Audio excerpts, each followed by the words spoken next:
Hey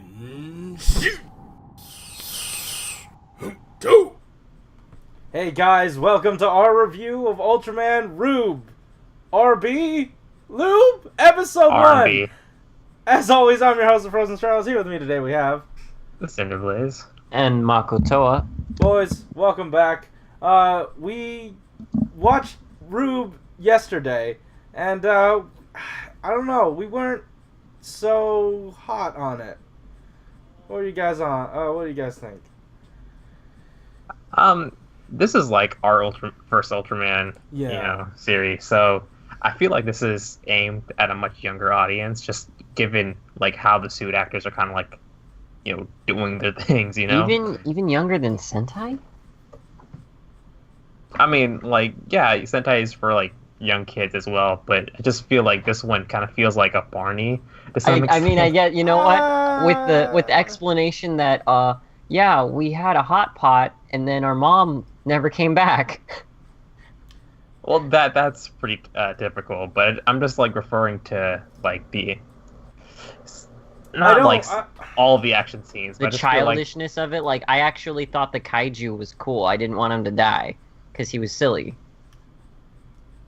I was like talking about it, but I'm kind of like regretting my words. Yeah, because I'm not really getting what you're saying in terms of that, but I kind of understand your intent. Maybe let me see if I can like frame it.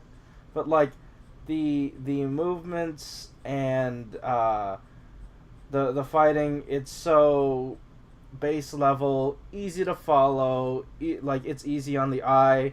So it's not as like they're not going for anything spectacular, and everything they did go for was pretty like well. I feel like it's more like focused on some of the actions are very like super kid friendly. Like when they're doing like their little X moves, or the finishers. That's just Ultraman.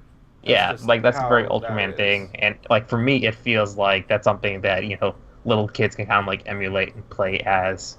So. I don't know. I definitely feel that, man, and I'm pretty sure you guys are going to agree that the toy commercial was very strong. Especially since they left it up for free on YouTube with so many of their own commercials. We saw them transform with it in the commercial before they did it in the show, and it got even longer in the show. Okay, I don't want to say the toy commercial was strong because that almost implies that it sold me on it. It's more like the toy commercial was very, very in your face. Honestly, I thought the toy commercial never really stopped. I thought that was the opening. Then they actually continue to do the actions, the episode. And like even leading us into the story, leading us into like the how they presented the story to us, it was very bare bones, bare minimum, and it didn't really like the way they did exposition. They thought, oh hey, we're gonna spice it up by getting him slapped in the face and then going straight back into exposition. You barely like, even with the exposition, we didn't like go into the past too far or too many times to like get some of the context. We just got him talking at us or thinking at us for most of the time. Yeah, like a lot of the information was kind of thrown at us, and like even the plot to an extent was just kind of like, oh, well, now you guys are going to be Ultraman. You guys got to fight this thing. I'm just like, oh, well, okay, I guess that's just how it's going to be happening right now. And I feel like they are kind of like aware of like typical Toku storytelling because they make fun of it so much. Like even the fight scenes, they were having fun with it. So maybe it's like a really clunky first episode. The main characters are very like basic right now. They're just there to kind of like show their whole gimmick and their basic character traits, just so we can kind of identify who they are right at the bat. Did it bother anyone else that like they swapped their gimmicks and like the water one was shooting fire attacks and the fire one was shooting water attacks? The only thing that bothered me about that is that made no sense. Is that they took the time to slowly let you know, okay, yeah, you can swap them. Let's show you again how to transform with it. Oh, okay. And I don't know that, like... I think they just sort of have a base body, and they can swap in different powers into their base sort of look. Yeah, and like the way they kind of use the powers are different depending on like the base form, so maybe there's some switching around with that. Mm-hmm. But given like how most Tokyo series work with their gimmicks, it's probably going to happen once or twice. And that's about it.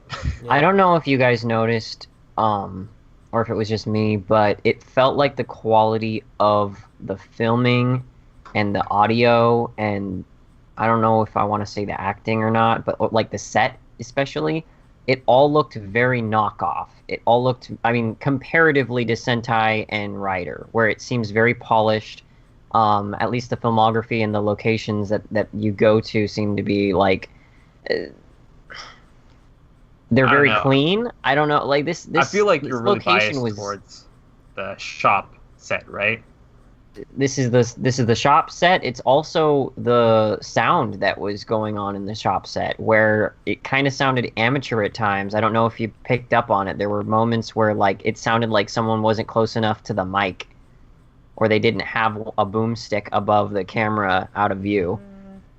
I don't know. The most amateurish sound I've heard in Toku recently was in X-Aid. Every time Emu kind of opened his mouth. Sorry.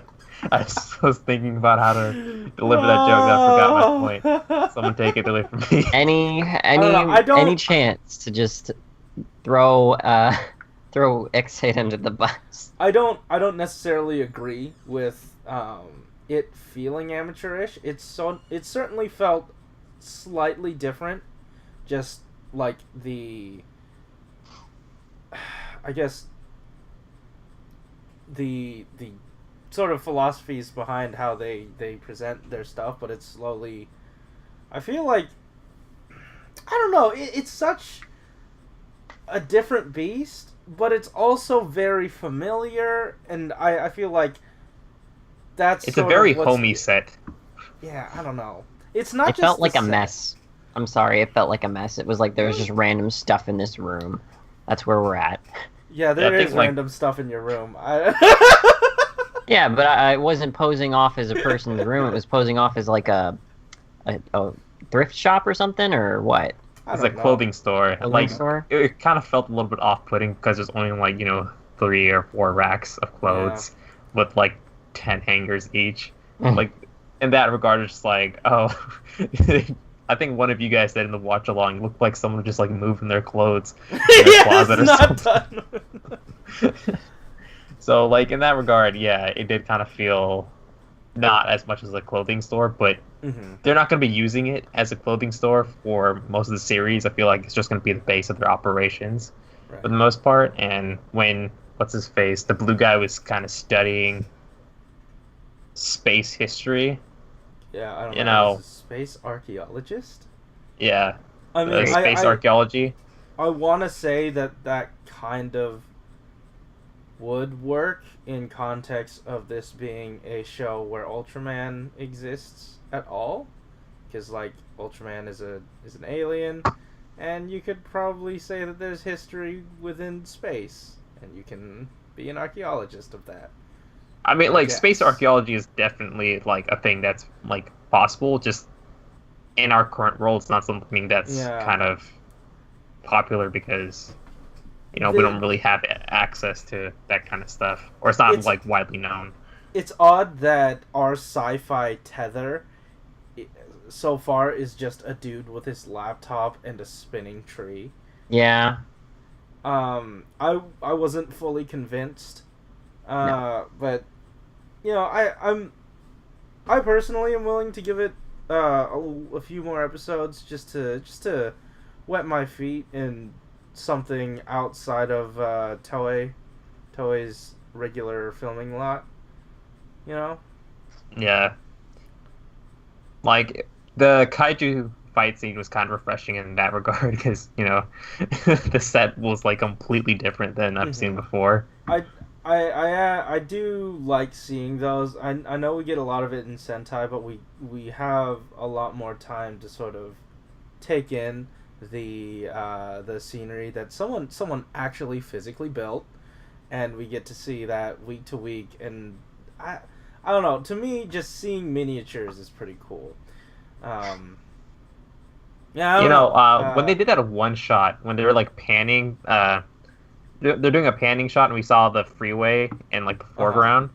It reminded me of Mr. Rogers' Neighborhood. I can see it, but not the train tracks and stuff. So right. It got me a little nostalgic for something completely unrelated. Weird. Okay.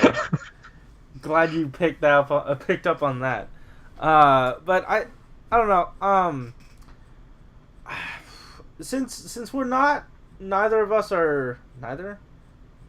Yeah, I think neither. Yeah. neither. Since we don't have too much context of the Ultraman series, I guess we can't really place it in terms of where we'd rank it, but in terms of would you continue or would you not? Where do you guys land? If there was no podcast involved, where would you land? You were saying, Alex? I might watch one episode if I remember. You see it. I would not watch this show. Honestly, I probably wouldn't have picked up the first episode. I did kind of want to try it. Going into episode 2, I don't know that I'd actually do it. I don't know that I'd follow through because, like Alex said, I don't know if I'd actually remember to do that. But if we weren't podcasting for this, yeah, exactly. But since we are reviewing it, I do want to give it a shot. And I also kind of want to get a broader understanding of Ultraman, and it seems to have some ties with older. I feel like a lot of Ultraman have ties to older seasons, so we'll be getting some of that hopefully. Anyways, do you guys have any more talking points on this show? Oh yeah, the way that the father was designing T-shirts kind of reminded me of. So, I guess that's for a different review. So yeah, that's it for now. What? Great. That's it for now. Okay, are you even gonna plug which review it's gonna be? No. Great.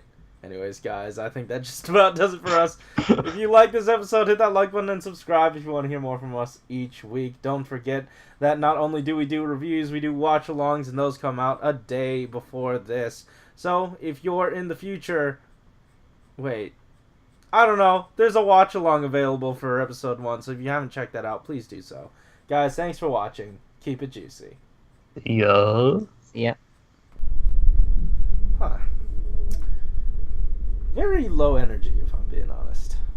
I forgot what happened mostly. I just remember the kaiju fight. Yeah, it wasn't so memorable. I personally did not. Oh, I forgot to talk about how much I hated the characters.